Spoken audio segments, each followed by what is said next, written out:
Golfunity, the most popular golf infotainment podcast in town.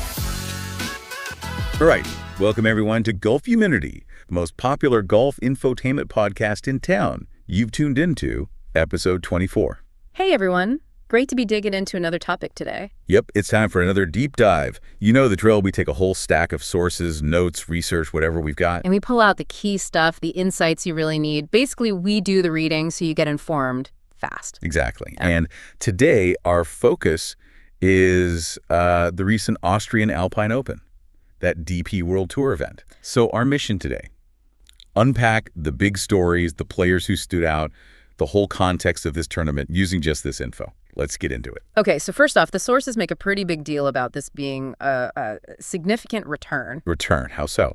Well, the DP World Tour coming back to Austria, sure, but specifically returning to Gut Altentann Golf Club. Apparently, the tour hadn't been there since, 1992. 92? That's a long time. The event itself started in 1990, right? Yeah, exactly. So this specific venue coming back onto the schedule was, a notable moment. And it sounds like they pulled in a decent field for this return.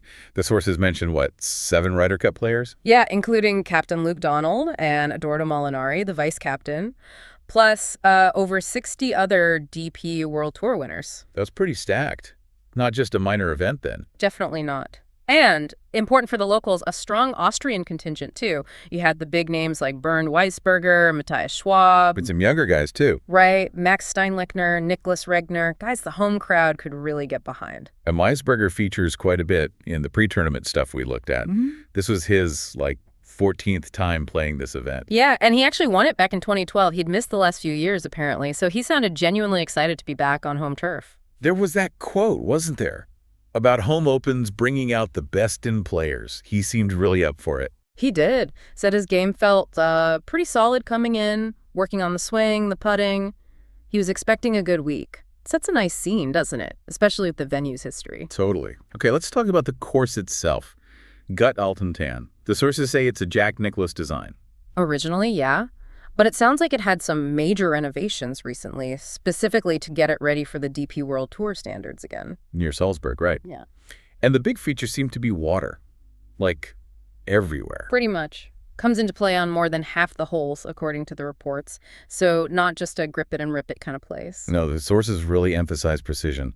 Off the tee, into the greens, especially back 9 where the targets get smaller. Sounds quite strategic. A proper test. And then you throw in the weather. The reports mention it constantly wet leading up to it, wet during it. You'd think that would just make it a mud bath. Soft, maybe even unplayable. Well, this is where the greenkeeping team story comes in. The sources really highlight their effort. They apparently boosted the team from 8 people up to 30 just for this event. Wow. And did it pay off? What did the players say? Honestly, they were raving about the greens. Despite everything being soft, the putting surfaces were apparently pure. Von Dellingshausen said they were rolling amazingly nice. And Colsert's. Didn't he say something even stronger? Yeah, he couldn't dream of putting on better greens, given how wet it was. Aaron Cockrell was surprised they even got started on time. Daniel Hillier just said the greens were awesome. Okay, so that's key. Tough conditions, long course, maybe thick rough. But if you hit the green, you had a chance to putt well. Exactly. It puts a massive premium on your short game, especially putting when the greens are that good, but getting there is tough. Right. Sets the stage perfectly. So day 1, how did things kick off? Marcel Schneider. He just burst out of the blocks, shot a 63, 7 under to take the lead. Any big moments? Definitely. The sources highlighted an eagle on the second hole, a par 4. He apparently used a backstop behind the green, and it just, trickled back into the hole. Nice. Did you say anything about it? Yeah. The quote was something like, it was a lucky enough result. You take those. Absolutely. Anyone else start fast? Nicolai von Dellingshausen was right there, too. Shot 65, 5 under. He was an early co-leader. And we saw some cool highlights mentioned, right? Like that Austrian amateur. Lucas Bondel. Yeah, holed his 3rd shot from about 115 yards on the 12th for birdie. Amazing moment for him. And Julian Brunn's chip in. Oh, yeah. Tricky one on the 4th. Commentary apparently yelled, "You beauty," which tells you something. Love those little moments. Cabrera Bello also started well. Yep. Lovely approach on the 4th. Tap-in birdie. Finished 4 under. And Daniel Hillier actually bounced back from a missed cut with a 66 4 under. Good for him. Did he mention the conditions? He did. Said he felt good over the ball after working on his striking, but definitely confirmed that the rough was thick and wet. Tough scoring out there, even with the low numbers at the top. Okay, so Schneider leads after day 1. How did day 2 shape up? Did he keep it going? He did, yeah. Held the lead, shot a 66, got to 11 under, still held a 2-shot advantage. Solid round. Was it as spectacular as day 1? Maybe not quite. The reports suggest it was more patient. He said himself he wasn't quite as strong off the tee, but managed his game well. Short game was sharp. And von Dellingshausen kept pace. Yep. Still his nearest challenger at 9 under. But the big mover on day 2 was Callum Tarrant. Oh, yeah. What did he do? Flawless 63. Shot up into 3rd place at 8 under. He had an interesting comment, too, said the course reminded him of the Lake District back home. Huh. Okay. Any more drama or cool shots from Friday? A few things caught my eye in the sources. Nicholas Lemke apparently had a brilliant chip-in on the 6th. Made it look easy, they said. And Hillier had some luck. Oh, major luck. On the 9th, his ball hit rocks, bounced fortunately, and led to a birdie. The source even mentioned a social media post like, "How's your luck?" with his handle tagged. Huh. You need those sometimes. Anyone else? Daniel Gale had a putt on 9 that looked destined for the hole but just missed. And Eugenio Chacarra, he played with Luke Donald for the first 2 days. Oh, the Ryder Cup captain. What did Chacarra say? Called it a great experience. Said he learned a lot. And he played well, too. Shot 66 on Friday to get to 6 under. Had an eagle and a chip-in to bounce back after a rough patch. Interesting stuff. So Schneider leading into the weekend, but von Dellingshausen and Tarrant lurking sets up moving day nicely. Absolutely. Day 3. And yeah, it lived up to the moving day name. Did Schneider hold on? He got to 15 under eventually, right? It did stay in the lead, yeah. Finished at 15 under. But it wasn't smooth sailing early on. His 2-shot lead vanished pretty quick. Huh. Started with 8 straight pars, just couldn't get anything going. Must have felt the pressure building. But how did he turn it around? He really dug deep. Sources say he got a hat trick of birdies from the 11th, then made some really clutch par saves later, one from a bunker on 14, another after finding trees on 15. Showed some grit. Definitely. His quote afterwards acknowledged the slow start, but said he just tried to stay patient. Meanwhile, von Dellingshausen must have sensed an opportunity. Oh, yeah. He closed the gap to just 1 shot, finishing at 14 under. Had a flying start, apparently briefly held the lead, and finished strong with an eagle. And these standout moments for him. That 50-foot birdie putt on the 8th sounds pretty special. Draining one like that, massive confidence boost. Anyone else make a big charge on Saturday? Sebastian Soderberg. The sources called it a massive move. Started the day way back, 9 shots, I think. Wow. How'd he finish? Incredibly strong. Picked up 4 shots in the last 3 holes, including an eagle on 18. Jumped all the way to 10 under. Suddenly, he's in the mix. And what about the home players? Steinlechner. Maximilian Steinlechner, yeah. Fantastic moving day for him. Shot a spotless 64 to get to 9 under. Nice. Did he say anything about the crowds? He did. Said he loved playing in front of the bumper home crowds. Mentioned he'd never played in front of that many people. Found it really good, really fun. That energy clearly helped him. Great story. So, going into Sunday, Schneider clinging to a 1-shot lead over von Dellingshausen, Soderberg lurking, Steinlechner fired up. Yeah. Sounds tense. Exactly. The sources definitely painted a picture of a tight finish being likely. And in the end, it was Nicolai von Dellingshausen who came out on top. Maiden DP World Tour win for him. That's right. Finished 19 under, won by 2 strokes. The reports called his final round a pudding masterclass. How did he do it? Did he get off to a fast start again? Took the lead pretty quickly, yeah. Back-to-back birdies early on. Then he dropped a shot, but responded immediately. Picked up 4 shots in just 3 holes around the turn. I think it was 8, 9, and 10. Included a 30-foot eagle on the 9th.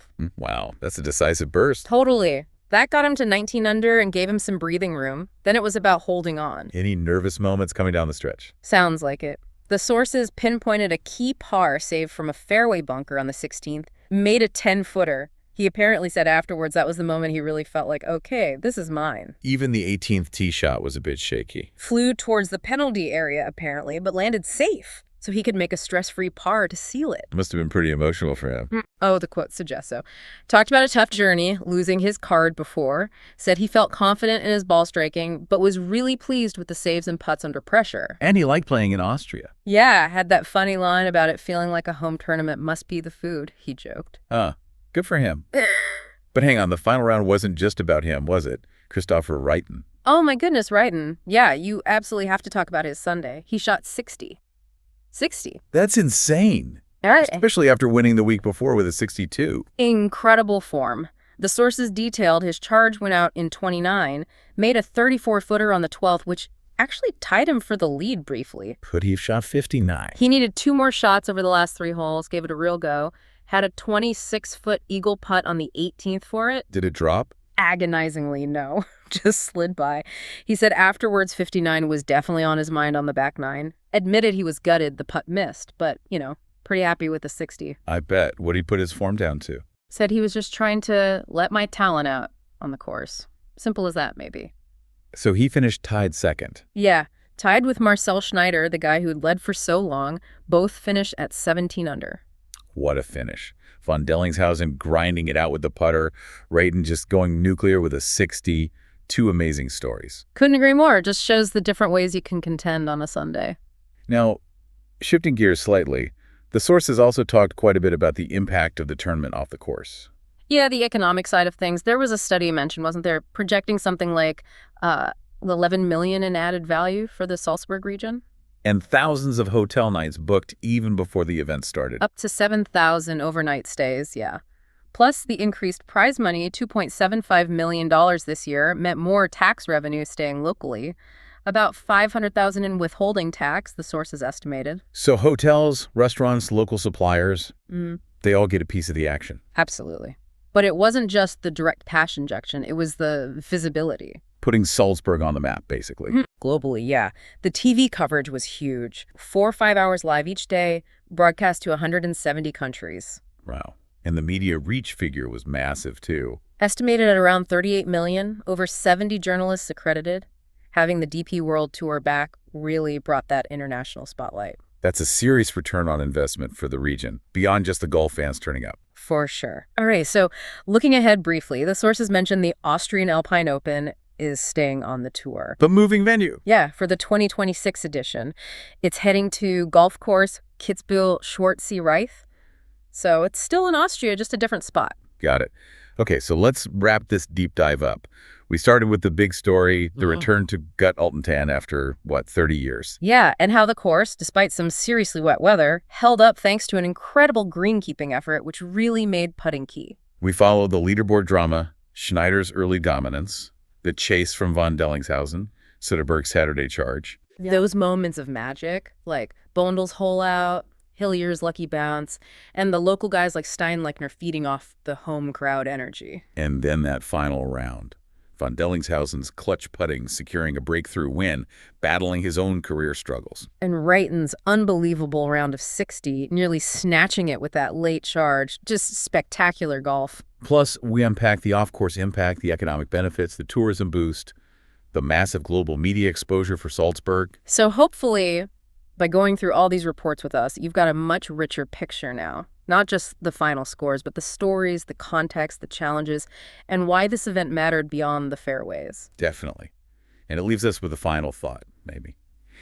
It's kind of amazing how one golf tournament can ripple outwards like that, isn't it? From boosting local hotels to putting Salzburg on TV screens worldwide. What does that tell us about how sport, business, and global image all connect? It's way more than just hitting a little white ball. It really is. A lot to think about there. Absolutely. Well, that's our deep dive for this episode. Huge thanks for joining us here on Golfunity, the most popular golf infotainment podcast in town. Yeah, great chatting about it all. Don't forget, you can find Golfunity on all the socials. Make sure you ring the bell so you don't miss anything. And definitely join us next time for episode 25. We're going to be diving into, well, you have to tune in to find out. See you then. Catch you next time. Head over to our social media. Yeah? Tell us what you think. Let's hear it. And give us your predictions for the future of golf. Until next time. Keep it in the fairway. And hit 'em straight.